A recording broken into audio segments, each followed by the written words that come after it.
Saudara Densus 88 Polri menyatakan sebanyak 110 anak dari 23 provinsi terverifikasi terpapar radikalisme lewat internet, baik media sosial, website hingga game online.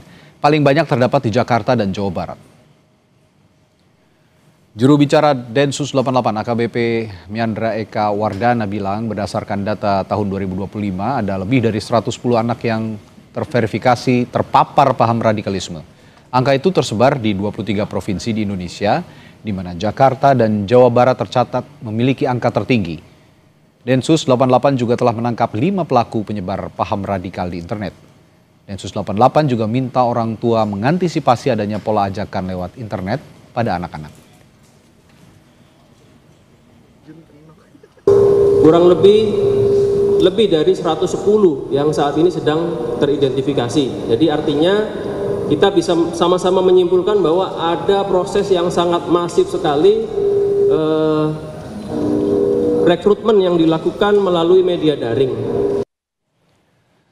Ketua Komisi Perlindungan Anak Indonesia KPAI Margaret Aliatul Maimunah meminta orang tua rutin memeriksa isi ponsel anak secara berkala. Pemeriksaan ponsel termasuk grup di media sosial yang diikuti anak untuk menghindari paparan radikal apalagi yang mengarah pada aksi kekerasan.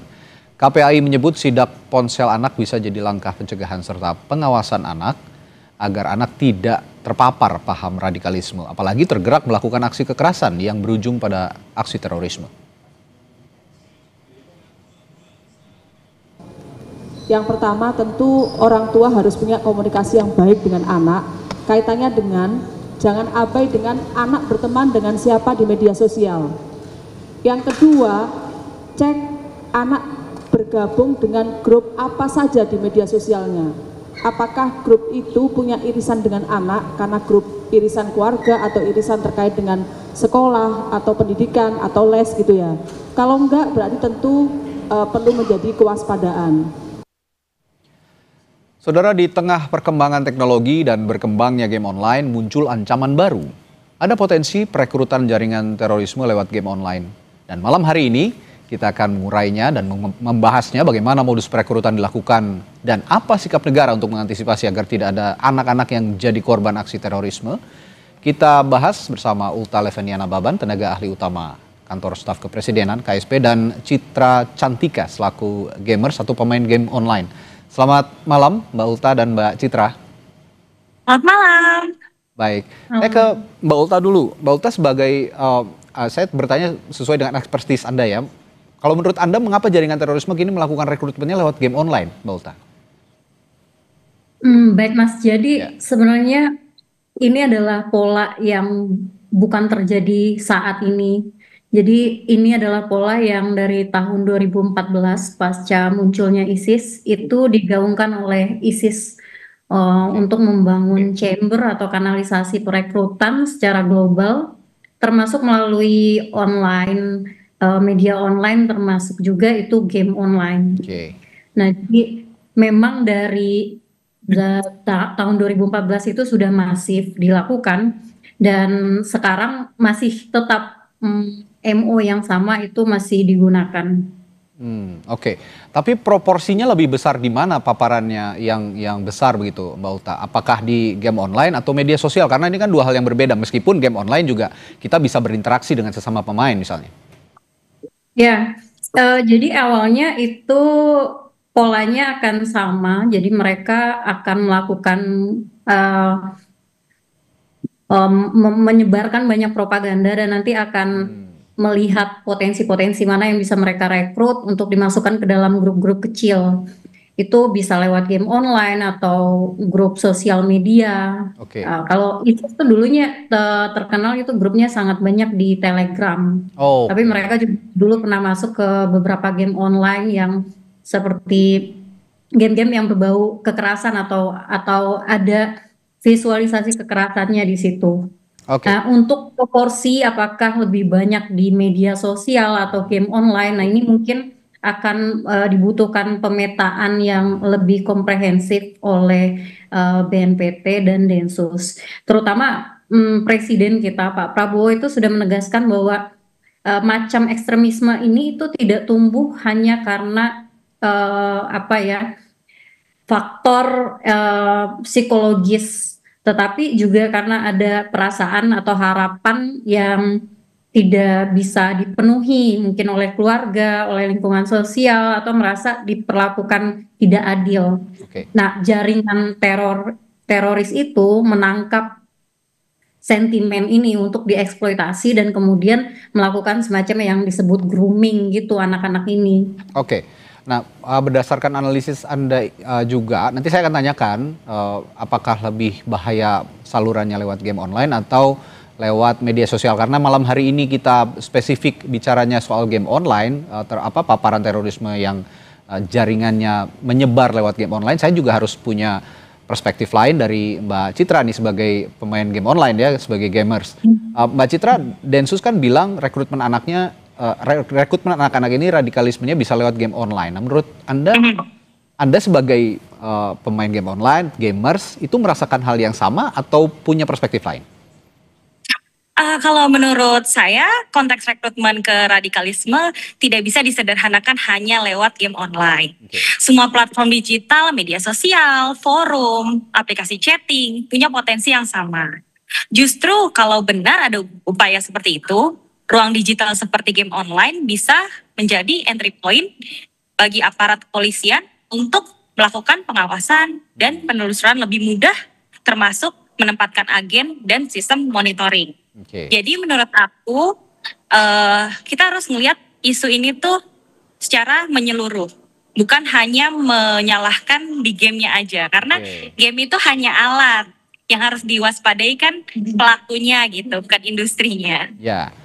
Oke, tapi kalau bicara game online, pemakaian game online gitu ya di negara-negara lain, saya juga pengen punya gambaran gitu Mbak Citra, kira-kira adakah batasan kalau di negara lain misalnya anak di bawah umur bisa mengonsumsi game online dengan batas waktu tertentu misalnya. Kan kalau di China, di Tiongkok misalnya, saya dengar juga ada pembatasan hal itu. Apakah di Indonesia juga perlu dengan pembatasan itu atau bagaimana? Kalau misalnya menurut saya di Indonesia mungkin butuh juga untuk pembatasan, mungkin untuk anak-anak ya. Dan juga menurut aku lebih ke orang tuanya sih, karena pengawasan orang tua, karena game itu sama seperti film gitu. Jadi ada ratingnya dan umur-umurnya gitu. Oke. Ya, to be honest, saya juga pemain game online sebenarnya. Saya bermain beberapa game online seperti PUBG, Valorant, ataupun Delta Force gitu ya. Saya juga main sebenarnya. Karena saya merasakan tidak ada yang sesuatu yang krusial untuk diadopsi sebagai paham radikalisme. Tapi mungkin Mbak Ulta punya perspektif lain lagi. Kalau memang dibatasi, kira-kira pemerintah bisa nggak memfasilitasi itu dengan mungkin berkomunikasi dengan industrinya, Mbak Ulta? Sejauh ini statement dari pemerintah, terutama dari Mensesnek, itu jelas mengatakan bahwa game online itu bukan variabel utamanya, justru variabel utamanya itu adalah lingkungan sosial, psikologis anak itu sendiri, dan juga pola dari pengawasan orang tua gitu. Jadi benar tadi kalau katanya Mbak Citra dan Mas juga adalah pemain game online, kan tidak terpengaruh dengan misal ada games yang berbau kekerasan, ya udah itu hanya untuk dinikmati saja sebagai entertainment. Tapi kan ada beberapa anak-anak yang punya psikologis, mungkin karena kalau misalnya kita berkaca pada kasus yang SMA Negeri 72, itu kan karena dia punya latar belakang karena dibully, dan dia bisa membuat semacam alter ego di dalam game online-nya itu, sehingga dia sendiri itu lebih hidup di dalam game tersebut dibandingkan interaksi sosial yang sesungguhnya. Nah, menurut saya ini yang perlu kita antisipasi gitu, anak-anak yang seperti ini yang akan di-grooming oleh kelompok-kelompok teroris tersebut. Misal kalau misalnya kayak Mbak Citra atau Mas sendiri tuh kelompok teroris juga nggak tertarik. Jadi mereka jaringan teror ini, pertanyaan saya selanjutnya, jaringan teror ini berarti juga mereka punya pemetaan ya untuk menyisipi paham-paham radikal ini ke anak-anak yang di bawah umur begitu ya?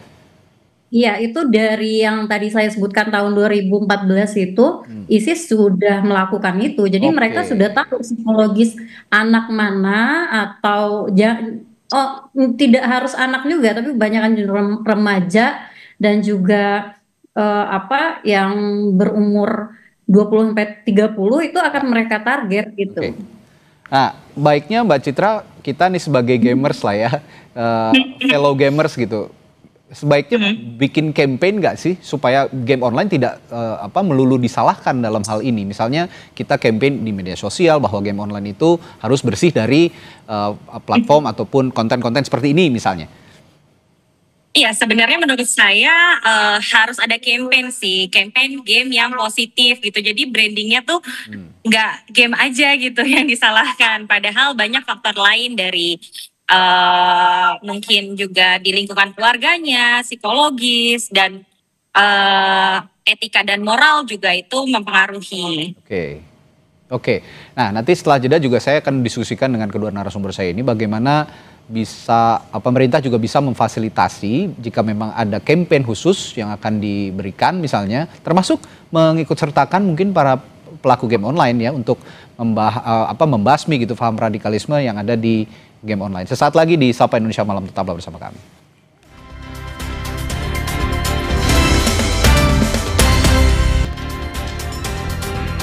Ya, kita masih membahas pola perekrutan jaringan terorisme lewat media sosial dan juga game online. Nah, malam hari ini kita fokuskan ke game online. Tadi saya bertanya ke Mbak Ulta, kira-kira kalau alih-alih gitu ya, pemerintah menyalahkan game online sebagai sumber utama, tapi kita bisa nggak, atau pemerintah bisa nggak memfasilitasi misalnya jika memang ada campaign-campaign khusus, bahwa game online itu tidak semembahayakan itu tergantung perspektif kita berpikir dan juga pemakaian dan pendampingan para orang tua untuk lebih intensif lagi melakukan pendampingan terhadap anak-anak yang khususnya bermain game online. Bisa nggak memfasilitasi hal itu kira-kira Mbak Ulta? Tentunya bisa, Mas, tapi ada yang perlu diluruskan dulu tadi tuh dari pernyataannya karena kami sudah memeriksa itu tidak ada tuduhan dari pemerintah Oke. finger pointing bahwa permasalahan ini pusatnya adalah karena game online gitu. Oke.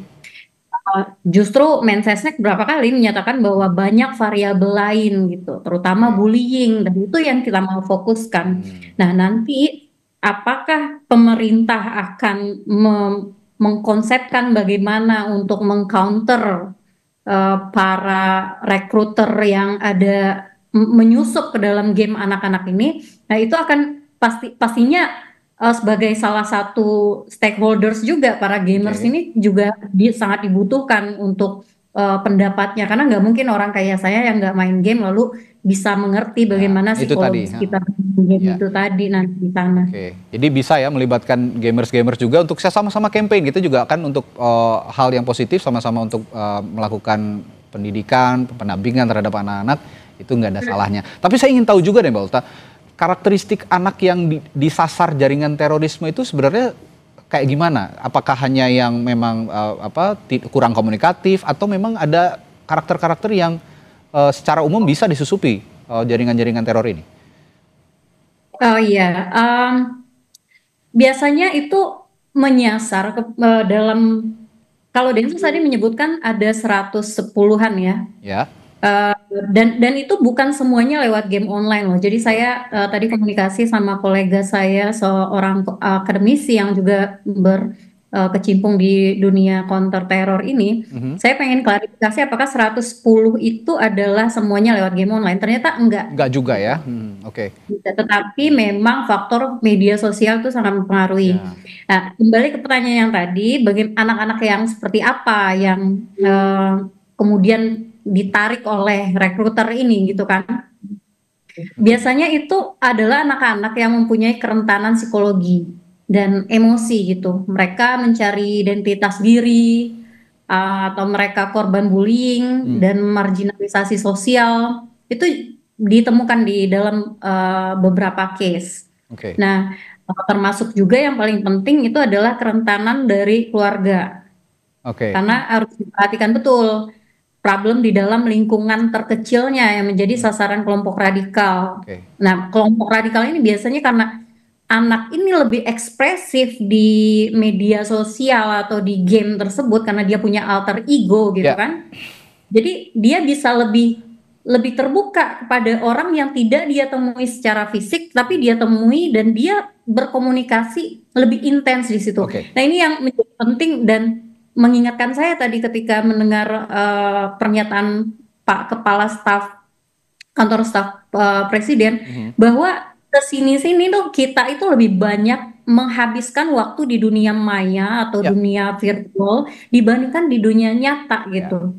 Oke. Nah, oke, itu memang kalau saya amati pola rekrutmen jaringan teror ini terus berkembang ya dari tahun ke tahun, dari waktu ke waktu. Kalau dulu kan memang mungkin masuk lewat agama mungkin ya. Nanti berkembang lagi sekarang masuk lewat media sosial lalu game online. Nah, kira-kira yang harus diantisipasi kanal-kanal lain ada nggak sih yang potensial juga disusupi perekrutan jaringan teror ini yang harus kita antisipasi sama-sama, Mbak Ulta? Ya, ini kan masuk ke dalam langkah pemerintah, tetapi karena ini adalah anak-anak, lingkungan terkecilnya itu adalah keluarga. Jadi keluarga dulu yang perlu waspada. Setelah keluarga kemudian sekolah. Jadi tadi Mbak Citra bilang kan kalau misalnya kita tuh harus melihat ini secara keseluruhan, secara holistik gitu, karena memang mereka ini masih lingkup bergaulnya itu masih kecil, tapi di internet mereka bisa mendapatkan berbagai macam gitu. Nah, jadi kita harus mulai dulu dari orang tua dan sekolahnya, Mas. Oke. Nah, Ya. baru nanti pemerintah akan membantu memfasilitasi apa yang diperlukan, apakah bentuk bimbingan. Intinya tuh anak-anak itu harus bisa lebih terbuka kepada orang tua dan gurunya dibandingkan dengan anonim yang dia temukan di media sosial gitu, yang kita tidak tahu intensinya mau dibawa kemana anak tersebut. Oke. Lagi-lagi pola komunikasi in real life ya, bukan virtual, itu lebih penting sepertinya untuk mencegah hal-hal ini bisa disusupi oleh rekrutan jaringan teror. Saya terakhir silakan Mbak Ulta, ada yang mau ditambahkan? Singkat. Satu lagi aja saya jadi teringat kalau nggak salah itu tahun 2024 itu pemerintahan Singapura pernah menangkap seorang anak yang membuat simulasi perang di Afghanistan lewat Roblox gitu. Ini boleh sebut. Ya. Jadi dia membuat simulasi perang, lalu dia glorifikasi kekerasan di sana, dan yang kayak gitu itu udah bisa ditangkap oleh mereka. Tapi tangkapnya bukan artinya mungkin kalau di bawah umur tidak untuk ditahan ya, tapi lebih ke rehabilitasi. Oke, itu tadi sistem deteksi dini dengan provider juga online juga perlu sebenarnya dijalan oleh pemerintah supaya mendeteksi dini hal-hal seperti itu. Satgas mungkin lebih tepatnya itu Satgas karena ini multi task force ya. Kan, Mas, ya. Oke. Terakhir saya ke Mbak Citra, ya kita sebagai gamers gitu ya, pengen juga kasih tips deh ya buat anak-anak misalnya, atau buat orang tua terutama. Apa ada tips khusus buat menghindari agar anak-anak yang suka game online ini tidak menanggapi atau menganggap kekerasan itu hal yang biasa dan juga tidak menindaklanjuti itu sebagai sesuatu yang harus mereka lakukan gitu kira-kira? Oh, kalau menurut aku kuncinya sebenarnya balik lagi ke orang tua dan lingkungannya sih. Iya, sama. Jadi anak diajak berdiskusi dari awal, mana yang boleh ditiru, mana yang tidak, dan jelaskan bahwa tindakan dalam game tidak boleh diaplikasikan di dunia nyata dan diberikan contoh yang nyata konsekuensinya. Jadi orang tua juga perlu hadir bukan hanya untuk melarang, tapi ditunjukkan minatnya apa yang dia pengen mainkan dan apa yang mereka temukan, dan gunakan itu sebagai edukasi mengenai etika, empati, dan juga tanggung jawab. Kayak gitu. Oke, ini pesan buat para orang tua yang sangat berharga malam hari ini diskusi kita. Apapun platform yang mereka konsumsi, mau game online, medsos, sepertinya pola komunikasi in real life tadi dengan kehidupan nyata bukan virtual itu jauh lebih penting dan porsinya harus lebih besar di dunia nyata ketimbang dunia maya. Kira-kira seperti itu ya pembahasan kita malam hari ini dikesimpulan seperti itu kira-kira. Baik, terima kasih Mbak Ulta Leveniana Baban, tenaga ahli utama KSP, dan Citra Cantika, pemain game online, telah memberikan perspektifnya malam hari ini di Sapa Indonesia Malam. Sampai jumpa lagi, sehat selalu, selamat malam. Sampai jumpa, terima kasih Mas. Terima kasih, selamat malam.